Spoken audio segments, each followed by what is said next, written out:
রকস্টারের ধামাকা শেষ না হতে নতুন এক ধামাকা দিলেন পরিচালক হিমেল আশরাফ, যেখানে তিনি জানালেন নতুন এক গল্প নিয়ে শাকিব খানকে দিয়ে তিনি হাজির হচ্ছেন দীর্ঘদিন বিরতি থাকার পর। তাহলে বোঝা যাচ্ছে তিনি গল্পটি আগে থেকেই প্ল্যান করে লিখেছেন, এমনকি শাকিব খানকে দিয়ে এবার নতুন এক ধামাকা দিবেন। সেই ধামাকার জন্য পুরো সাকিবিয়ানরা আপনারা প্রস্তুত তো?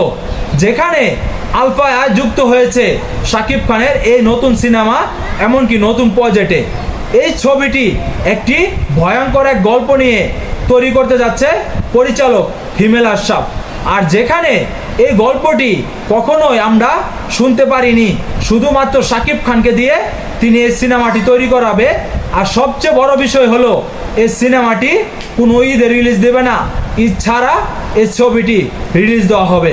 কারণ যারা দাবি করছেন মেগাস্টার শাকিব খান শুধু ঈদে এই সিনেমা রিলিজ দেয়, ঈদ ছাড়া সিনেমা রিলিজ দেয় না, এর জন্যই পরিচালক হিমেল আশরাফ তিনি ঈদ ছাড়া এই ছবিটি রিলিজ দেবে।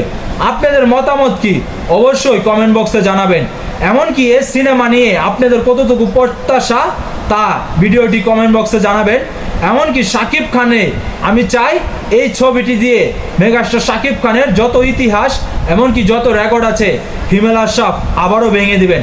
কারণ হিমেল আশরাফ কি তৈরি করতে পারে তা আমাদের সকলেরই জানা। যেখানে প্রিয়তমা দিয়ে ছবি আমাদেরকে পুরো বাংলা সিনেমার নতুন এক অধ্যায় গড়েছিল পরিচালক হিমেল আশরাফ, তাহলে আবারও আমরা পেতে যাচ্ছি সেই পরিচালককে, এমনকি সেই সুপারস্টার শাকিব খানকেই। তাহলে বোঝাই যায় মেগাস্টার শাকিব খান এখানে অন্যরকমভাবে হাজির হবেন। কারণ এই পরিচালক সম্বন্ধে মেগাস্টার শাকিব খান এর আগে বেশ কিছু কথা বলেছেন, সেই কথাগুলো অনুযায়ী আমরা আশা করতে পারি মেগাস্টার শাকিব খানের এই নতুন প্রজেক্ট নতুন এক ইতিহাস গড়বে, এমনকি নতুন এক সাফল্য এনে দেবে। আপনারা কি মনে করেন অবশ্যই ভিডিওটি কমেন্ট বক্সে জানাবেন। এমনকি ভিডিওটি ভালো লেগে থাকলে পেজটাকে ফলো দিয়ে আমার সাথেই থাকবেন। ধন্যবাদ সবাইকে।